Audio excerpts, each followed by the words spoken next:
Hi, this is Roger. Thanks for dropping by. This beauty, which is actually my entry into the virtual table display this month, which I'm in charge of. So at least I know it's in there, although I have no influence on the judges, obviously.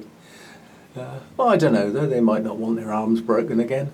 But yeah, that's really the only thing I had that was suitable this month. Next month, well, could be different. But the fragrance on this is definitely freesias. There is no doubt about it. It smells of freesias, which I've got a memory going back many, many years of the smell of freesias. I even tried growing them in the garden at my last house. They came up for a couple of years, then seemed to disappear. But basically, the fragrance is just stunning. But we have competition.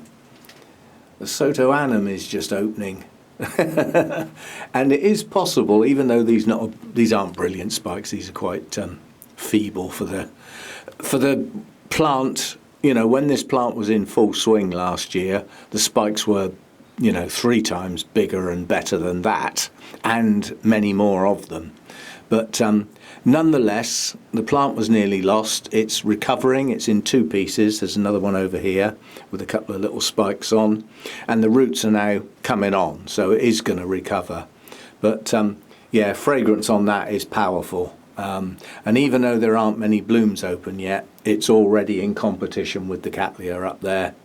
So yeah, although there's very little in bloom in here, that's two lots of fragrance that are filling the room, even though there's not much else going on out here, I must admit. I've just had a guy said it's the last day for entry into the virtual competition for this month, so I can get all the stuff off to the judges tomorrow. But I've just had a guy say, because there was a reminder sent out, he's just scanned all of his stuff and said, I haven't got anything. Now, I think there's a few people in the same boat. It's just that time of year. Some people have lots that bloom autumn into winter, and some have hardly anything, So, I mean, predominantly my greenhouse is full of stuff that blooms in, early into spring and early summer, that time of year. So I'm thin on the ground at the end of the growing season. Anyway, so these have just opened. It's nice to see them back again. I thought the plant was lost. And I'll show you that. And I'll just leave it as coming soon. Very soon. And that's sooner than I thought as well. I wasn't expecting those to open for another week or more. Nonetheless, the buds are starting to crack, so we should get those open shortly. And yeah, it's just a quick one today. I did notice that this is going over. This is my challenge plant. This bloom's still looking great, but this one's definitely on its way out now. So, oops, it definitely is now. It's had a helping hand. Which means they don't last an awful long time, and it also means that soon I'm going to have to do something with it, because I'm not leaving it in. It's in solid moss, a solid moss pot, but it does currently have a very good root system, and it has bloomed on its latest growth. And this blooms like a zygo, in as much as, if you look at the size of the new growth, it hasn't even formed its bulb yet, and yet it's bloomed, and yet it should form a proper pseudo bulb. So they obviously mature after they bloom. So with zygos, the spikes tend to come out, although they don't come out from the same place as this one. The spikes do tend to come out when the actual growths seem quite young, and yet the spike sort of runs alongside them, and then they mature long after the flowers have gone. So they all do their different things, but yeah, this is good. The challenge for this is keeping it alive and getting it to do that again. That'll be the difficult bit.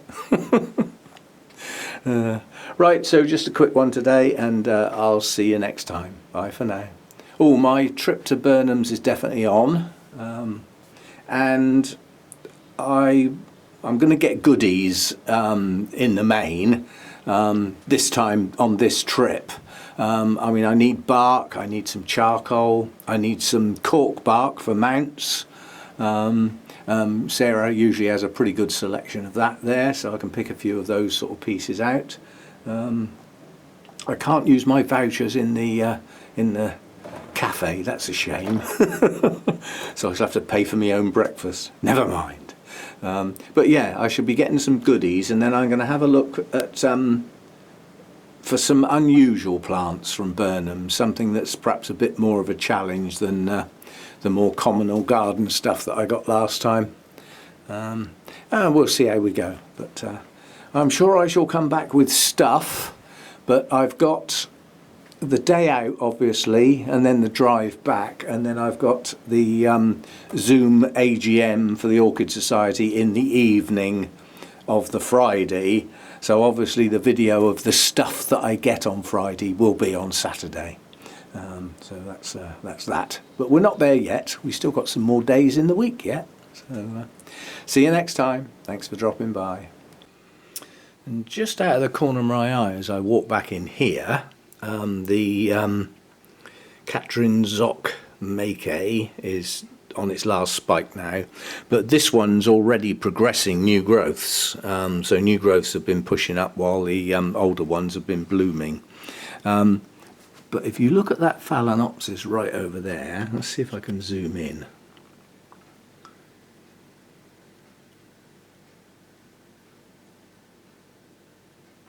That is a spike. So that's the first one of the store-bought Phalaenopsis that I grow indoors permanently. They have nothing to do with the grow room.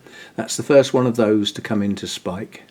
So so this, I would say, is going to be their normal season. They will be autumn spiking and blooming well into winter, I suspect, because they'll take a while to actually push on.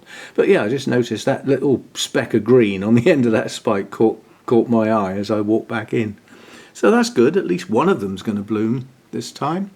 I suspect the others will follow suit. You know, they've all grown new leaves and everything. But yeah, good stuff. So again, see you next time.